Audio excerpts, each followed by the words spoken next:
Hello there, this is Judiciary Today, the TV show that brings you in-depth review and analysis of judiciary issues that affect you. I am Nifemi Oguntoye. Rule of law and justice to all, many believe are panacea to unity, peace, and national development anywhere in the world. How we can bring all of this to bear on Nigeria, with all the many challenges, from the Rivers judiciary crisis to insurgency in northern Nigeria, is our focus on the show this week. I'm here at the office of a legal practitioner and human rights activist to find out how. Do join me again after this break. My guest on the show today is a legal practitioner and a human rights activist, Bamidele Aturu. Thank you for joining us today. It's my pleasure. Now let's begin in Rivers State, where the executive and the National Judicial Council are loggerheads as regards who heads the state judiciary. Both parties seem to have their own interpretation of that provision of the Constitution, Section 271, subsection 1, as regards how to appoint a chief judge. Now, would you agree that many of our laws in Nigeria are shrouded in ambiguity? I don't think the problem we are facing in Rivers State concerning the appointment or non-appointment or annulment of appointment of the Chief Judge of Rivers State has to do with any ambiguity in our laws. Section 271 of the Constitution of the Federal Republic of Nigeria is clear and unambiguous.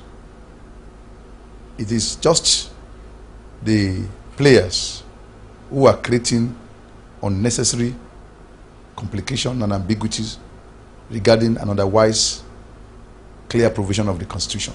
So if you look at the Constitution, what it says is clear. There are many stakeholders in the appointment of the chief judge of a state. Now, the governor is the one who appoints by the clear wordings of Section 271.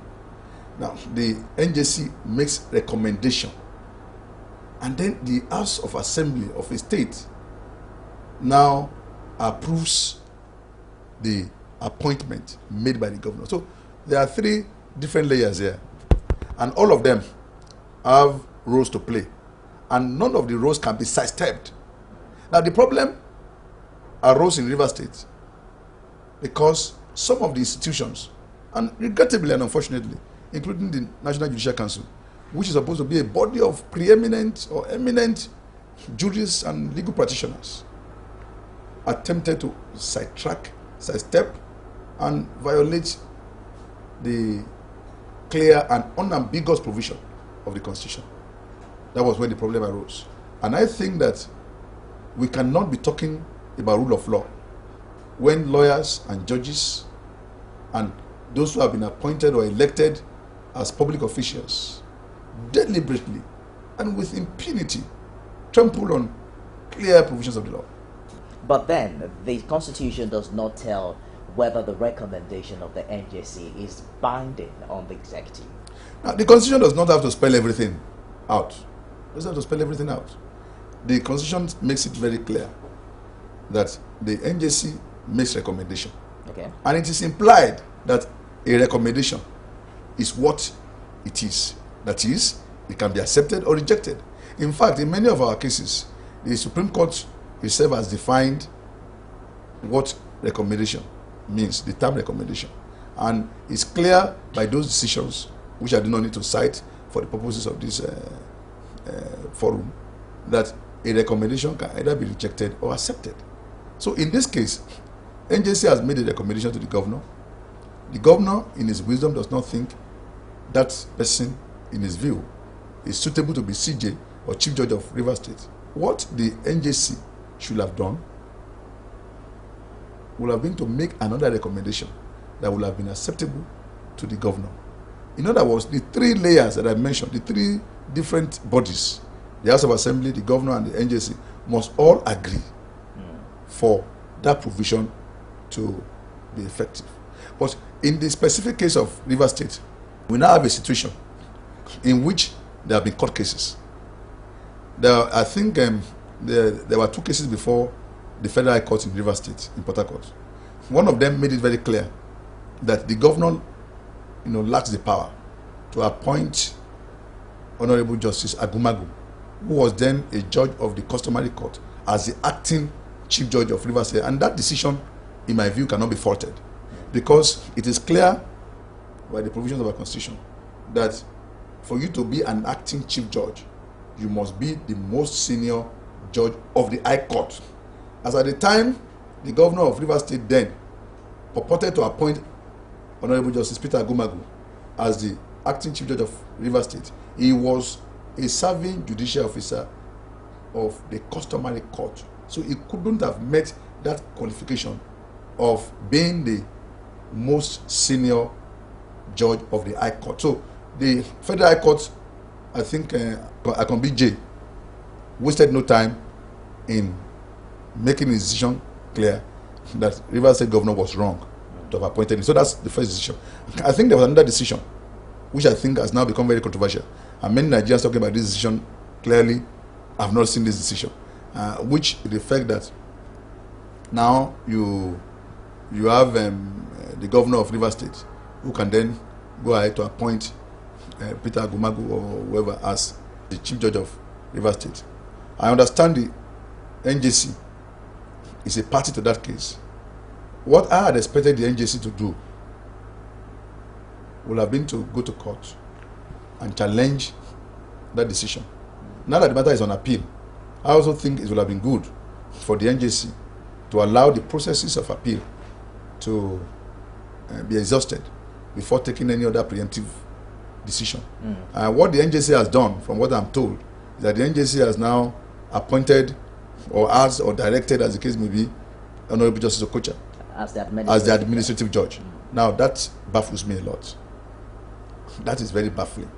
Now when you appoint a judge as the administrative judge, when there is a clear controversy as to who is the substantive chief judge of a state, and when there are cases pending, whether at the Court of Appeal or elsewhere, concerning the resolution of that dispute, you give an impression that you are not patient with the judicial process.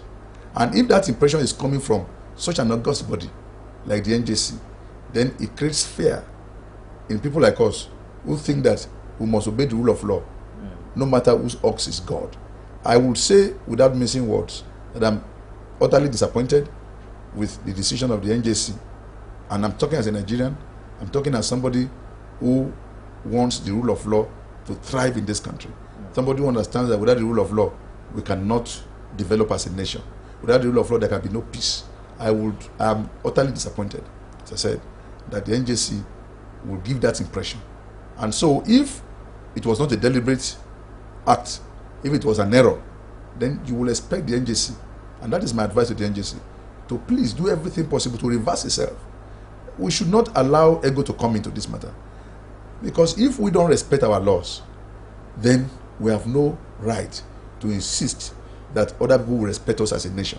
That is at that level. Now, I also understand, in the process of all this Ula Balu, as they say, the Rivers State government now, and by Rivers State government, I'm including both the executive and the House of Assembly, have also proceeded to pass a law which has now given the chief registrar of the High Court the power to assign cases to judges.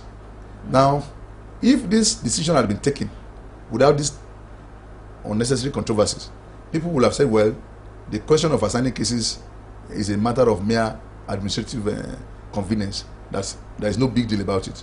But because this is emerging in the context of an unnecessary controversy, then it raises a number of issues. One, many of the judges will regard themselves as higher than the chief registrar in the hierarchy of the judicial system of Rivers State.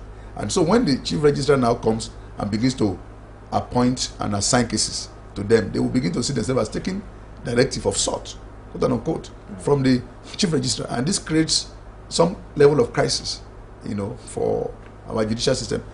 You could say that in other countries, and I think one of my friends has said it recently, the whole idea of even having a human being paid to assign cases is even obsolete, in the sense that in other jurisdictions, what you do, you have a software. As the cases are filed, you slot in the cases and their suit numbers, and this software just assigns, the cases to the judges without anybody knowing who is doing what. And that is even probably better because it's more objective and nobody is going to say, oh, I have chosen my own judge to do the case. I mean, litigants will even have more confidence in that. So ordinarily, you would say, assigning cases should not be a very big deal. But because of the way this is happening, it's going to create all sorts of problems, all sorts of crises in Rivers State. So I think that the problem now can only be solved by the rule of law. Unfortunately, the problem was created by the impatience of the actors on the political space to play by the rule of law. Talking about the rule of law, as it is now, there's a subsisting judgment, of a federal high court, which ordered the appointment of the sacked chief judge of the state. Now, what the NJC is saying is that they have appealed that judgment. Does an appeal equate a stay of execution of a judgment? Every diploma law student knows, and this is what we have been taught, and this is what we have been told repeatedly, that an appeal per se does not operate as stay of judgment of court or even of proceedings pending before a court. This will be said to be trite principle of law. But you see, the truth of the matter also is that when you have appealed, even if you have an application for stay of execution, some other authorities would say that if you disobey what you have appealed against, once there is a stay of execution, you will not be held to be in contempt. I mean, these are confusing and, if you like, competing principles. But for me, when a body like NJC, National Judicial Council, a body created by Section 153 of the Constitution, an administrative body comprising seasoned, eminent jurists and legal practitioners, is involved, then we cannot claim that we are confused by competing principles of law. In the sense that if anybody must err on the side of obeying the rule of law, it should be the National Judicial Council. The National Judicial Council ought to have done everything possible, even after appealing, even after filing an application for stay, to have ensured that the whole gamut of the legal process, was exhausted before taking the decision it took. That is my view, because it is said that to whom much is given, much is expected. I mean, you can imagine what law students will begin to think about the need to obey our laws if they put what NJC has done against what even the military was doing. I think it's a very sad commentary that anybody will arrive at. This is not the first time we've had the executive and the judiciary at loggerheads. It happened in Kwara, in Adamawa, in Oshu, and some other states. Isn't the rule of law in Nigeria at stake, given these loggerheads between judiciary and executives? And I have said this several times. One of the fundamental problems of our democracy is that we are growing a democracy without democrats. In other words, it's like we're transplanting democracy to Nigeria without a democratic environment. When you try to build democracy without democrats, without people who have imbibed the culture of democracy, the culture of patience, the culture of doing things strictly in accordance with the law, then you run into a very big problem. And that is the problem that we are in now. And it's a very big problem. So you are going to have more of this problem. It's not going to end now. I mean, it's not the cause, but I mean, anybody who sees the way our political actors behave, and even our judicial officers now, regrettably, we know that we're in a very big crisis. What do you think is the ultimate solution to this problem? Well, I said it. The ultimate solution is for people to know that when we're talking about building democracy, we're talking about the fact that we are going to take some decisions that will be hurtful to us, that we may not like, that we may not find pleasant, but that we must do just because we think that nobody should be above the law. Because don't forget, if you go back to the doctrines of evidence about the rule of law, one of the cardinal elements of that principle is that nobody is above the law, and that you cannot do anything except you have recourse to the law. Many a times you will have to do things that you will find extremely unpleasant, that will not be convenient. That is the only way you can build democracy. That is the only way you can, build a society on the rule of law. But unfortunately, we have people who have been acculturated in military autocracy. Many of the people are talking about, whether the agency or even the governor, these were people that grew up, or even when they had grown up, started their practices as lawyers under the military, when the military had sway in Nigeria. So this idea of everything must be done, with military dispatch, has really, grown deep in our society. And so it will take conscious effort to begin to unlearn some of the practices, some of the ideas of militarism for us to get out of this problem.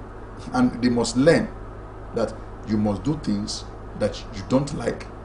For example, I run an office, and then I dismiss a staff, and the staff goes to court, and the court gives an order that the staff must come back. Of course, certainly, I will find it unpleasant.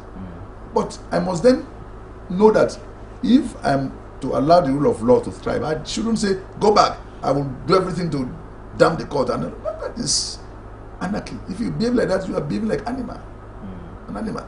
And you see, democracy is antithetical to jungle politics. Much of the politics that we do in Nigeria can still be regarded and described as jungle politics. Specifically, in the case of Rivers State government versus the NJC, if I can put it like that, yes. What do you think can be done to bring back sanity into the judiciary? Well, that's what we've been discussing all along. To bring back sanity to the judiciary, we must ensure that the right people get appointed. I'm talking about this particular issue in Rivers. No, I've told you, the right thing is let the NJC take ego out of the way. Let the NJC reverse itself. That's what I think. You think NJC is a problem? NJC should reverse itself. Should not continue with that decision that says that Honorable Mrs. Okocha should act as administrative judge, and then should allow the cases that are in court to be determined. It's all right. Let's turn our attention quickly to insecurity.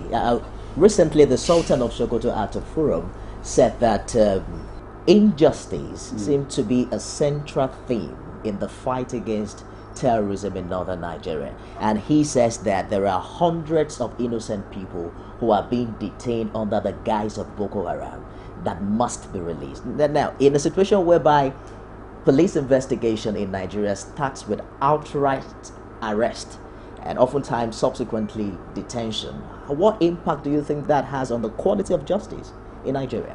Well, there's no doubt that I think the Southern is right.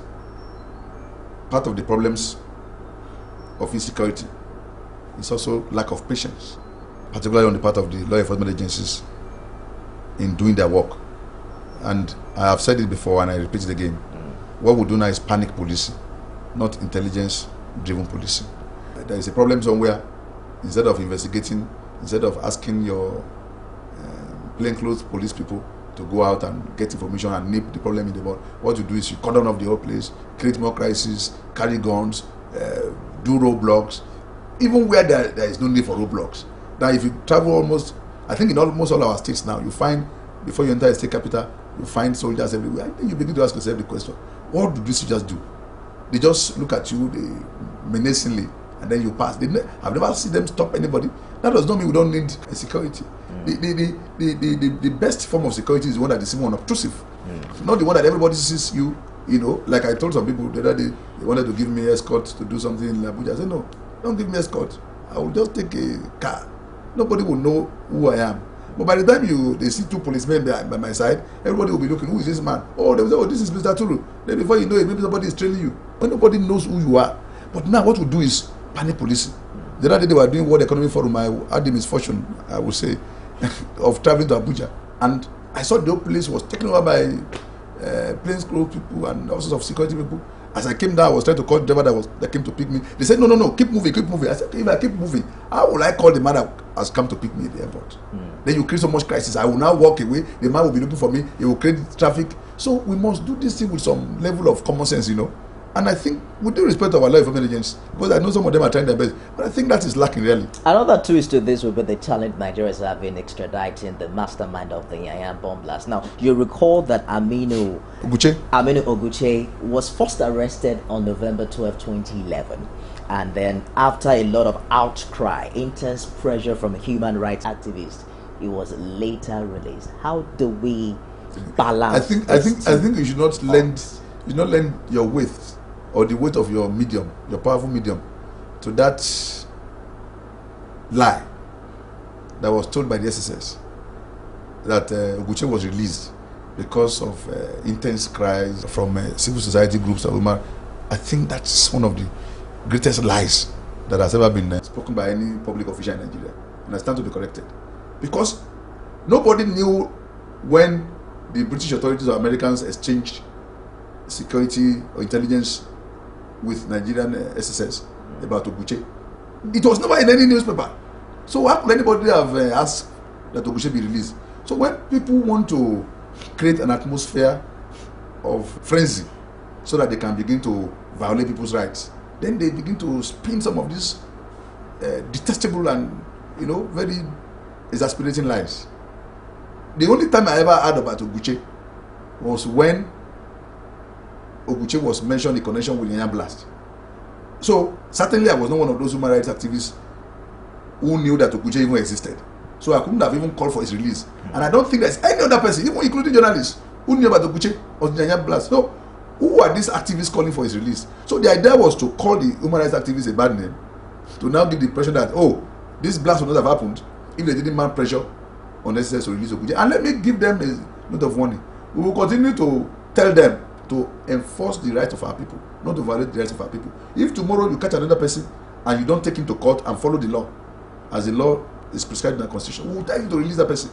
So all of that was just to intimidate people so that they will not fight for the rights of those who have been arrested. And that is not going to work. So it is not true that anybody campaigned for Oguche. In fact, nobody even knew, apart from the SSS and maybe British intelligence, that somebody known as Oguche was ever arrested by the SSS. And that is number one. Number two also is the fact that, when I think it's Imam Yusuf, the leader of Boko Haram, was arrested by the army and given to police, and the man was slaughtered, more or less killed in cold blood. I was one of those Nigerians who criticized the police for doing that. Once you have caught somebody and not in the heat of battle, you have no right to kill him extrajudicially. That is part of the problem that has made Boko Haram to become such a problem for us. I'm not saying that is the only reason, but you see, when you kill people without following the law, people get angry, people go haywire. So I criticized the Nigerian police. I expected the government to apologize to the family of the man. So what SSS people should know, and our law enforcement agencies should know, is that the war against terrorism is a very important war. Nobody wants terrorism because anybody can be a victim. So, but you can only find that war sensibly if you also balance it with the rights of the people. Otherwise, even tomorrow, the children of the SSS director may be involved in this frenzy of, oh, we are catching everybody, we are catching. You can't. That is a jungle behavior. You can't say because we are fighting terrorists or fighting terror, then you go about violating people's rights. We are not going to allow that in this country. So if they like, let them say human rights. We will still call for the release of people. For example, I was shocked the other day when I was reading in the papers that there is this plan that we are going to swap the family members of Boko Haram people that were detained with our guys who were abducted, in Chibok. So you mean that our law enforcement agents have been detaining the wives and children of Boko Haram people? That is rubbish. There was no need for that. You shouldn't do such a thing.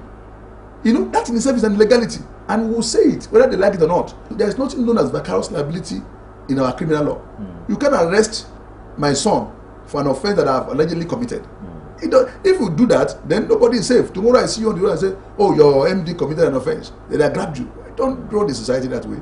We have to let you go now. Thank you very much. The Biafra Zionist movement, just a few weeks ago, some were arrested in the failed attempt to declare the Biafran state. There are opinions that many are still angry at the sense of injustice. About 3 million people died, a greater percentage being children who were deliberately stabbed to death. Would you agree that the Nigerian government has not done enough justice to that part of the country? Well, I think that, of course, there are issues from our past that we need to deal with at some point.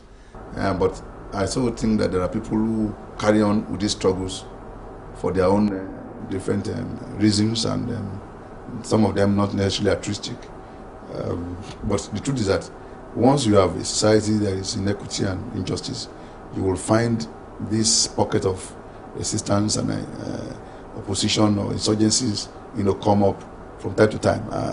Even if you call that of Biafran, agitation, you are still going to get maybe in the southwest, in the middle belt, in the northeast, in the northwest, because for as long as there is inequity or inequality, young people will always find reasons to want to fight the state. Do you think the judiciary has any role to play to bring certain people to justice as regards genocide in Biafra? Well, I think that's a matter that we can discuss more extensively another time. That's all right. Thank you. And that's it on the show this week. Thank you for watching. Do join us again, same time, same station, next week on another exciting edition of Judiciary Today. I am Nifemi Oguntoye.